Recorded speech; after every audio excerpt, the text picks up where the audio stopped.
Selamat pagi teman-teman. Assalamualaikum warahmatullahi wabarakatuh. Allahumma sholli ala Muhammad wa ala ali Muhammad. Selamat pagi, salam sejahtera, Om Swastiastu, Namo Buddhaya, salam kebajikan, Wedong Tien,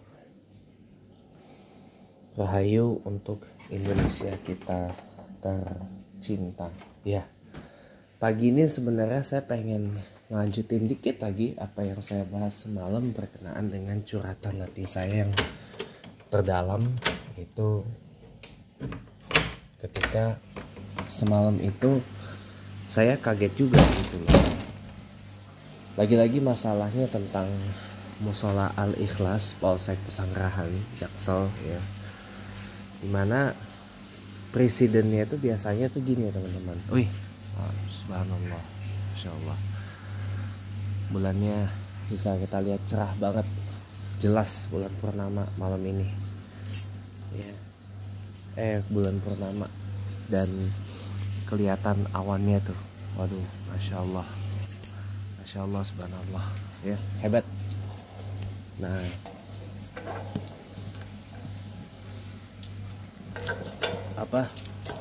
saya mau cerita. Jadi presidennya tuh gini kan, di sana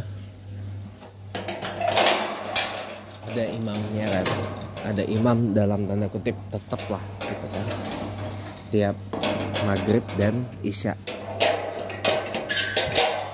orang Rawapapan, orang dari Masjid Jami As-Sa'adah Rawapapan Jaksel ya, namanya Al-Ustaz Haji Zainuddin.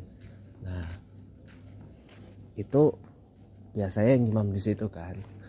Nah, semalam itu pas isya hari Minggu kemarin tanggal 21 Juli 2024, beliau itu kan berhalangan hadir ya, berhalangan imamin, nggak tahu kenapa ya, karena beliau juga kondisinya juga sudah sepuh, jalannya juga pakai tungkat.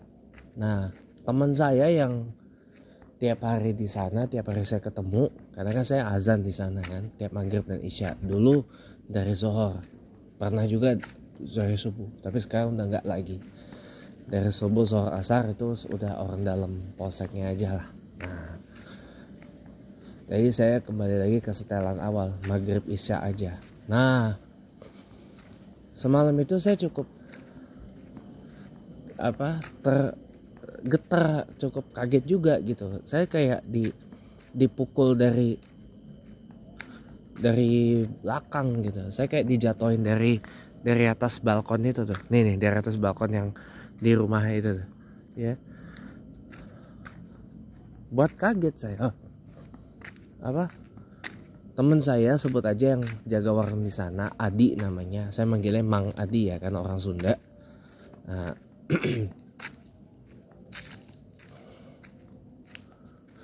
kaget ngomongnya tuh depan teman saya yang polisi di sana. Ya bukan teman sih, maksudnya orang yang tahu saya lah, orang yang kenal saya lah gitu kan. Nah, kaget bilangnya, "Pak, saya nggak mau sama dia," ya kan. Maksudnya diimamin sama saya gitu. Saya bilang, ya udahlah, orang dalam sana kan yang akhirnya ngimam gitu kan. Orang kenal saya juga, orang polisi juga gitu. Orang saya kenal juga polisi gitu.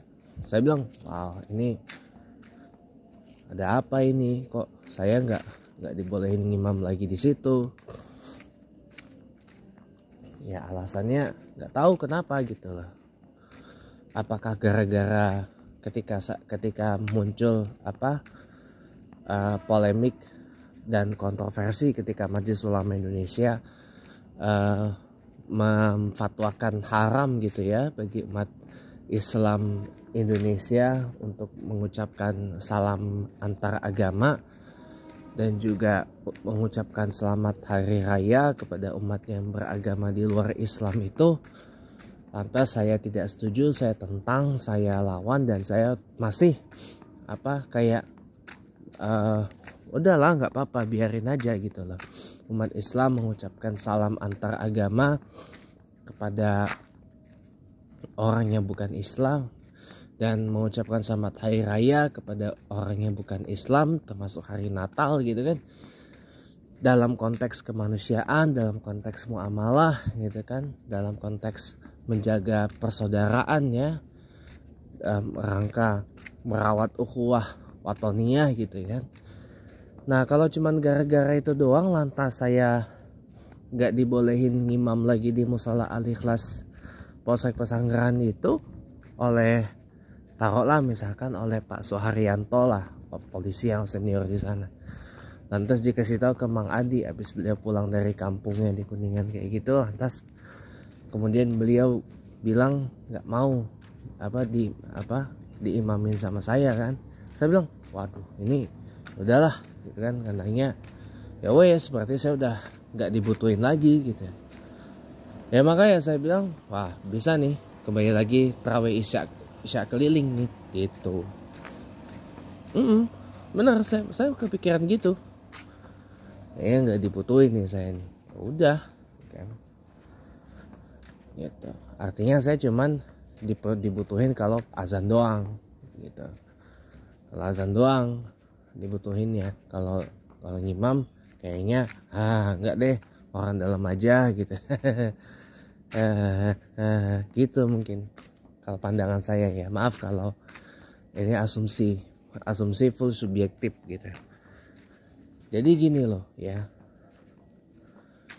kalau cuman gara-gara beda pendapat, beda stance, beda pandangan, beda sikap ya, sampai ke beda madhab, beda manhaj ya kan, atau beda ormas gitu ya, gak dibolehin ngimam di masjid atau di musola itu, saya tuh sebenarnya punya banyak perasaan. Yang sedih ada, yang marah ada, yang lucu ada, yang mau ketawa ada, yang mau nangis pun ada.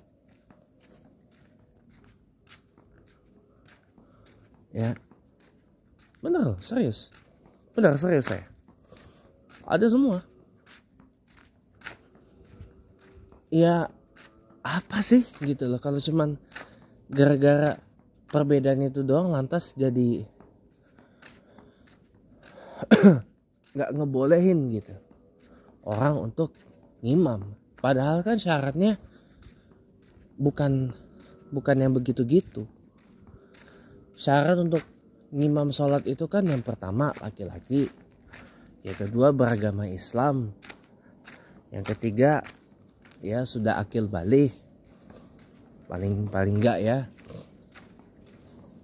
Tapi syarat yang utama itu gini, orang yang paling fasih bacanya, tidak terbata-bata, kemudian fasih juga dalam artian makhraj hurufnya jelas, sifatul hurufnya jelas, ya, tajwidnya pun juga bagus, ya, tajwidnya pun juga bagus, panjang pendeknya, samar dengung jelas,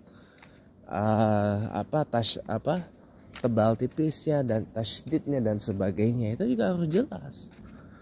Nggak bisa main asal begini dan begitu, nggak bisa.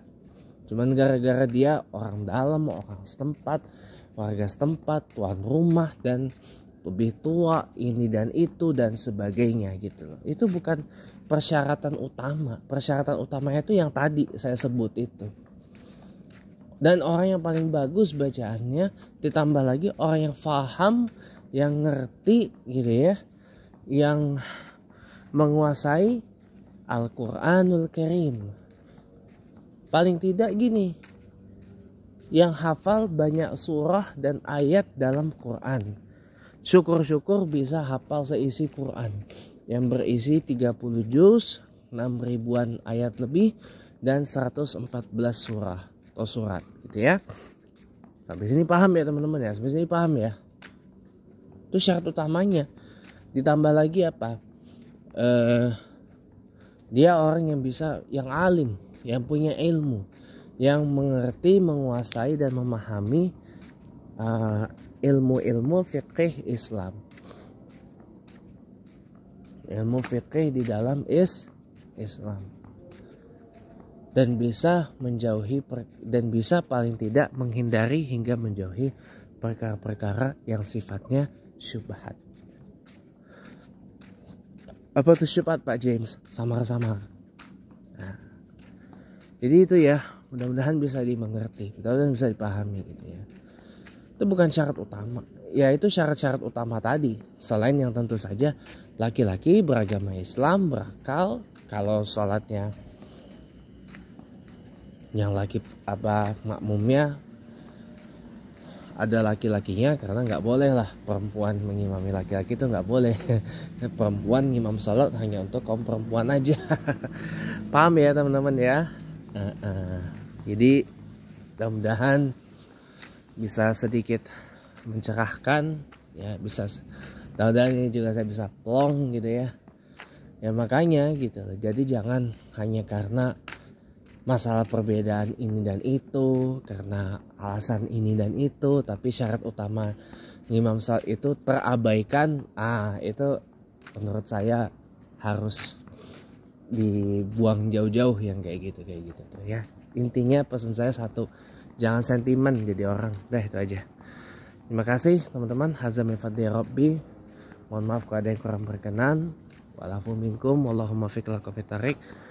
Wassalamualaikum warahmatullahi wabarakatuh. Om Santi Santi Om Sadu Sadu Sadu.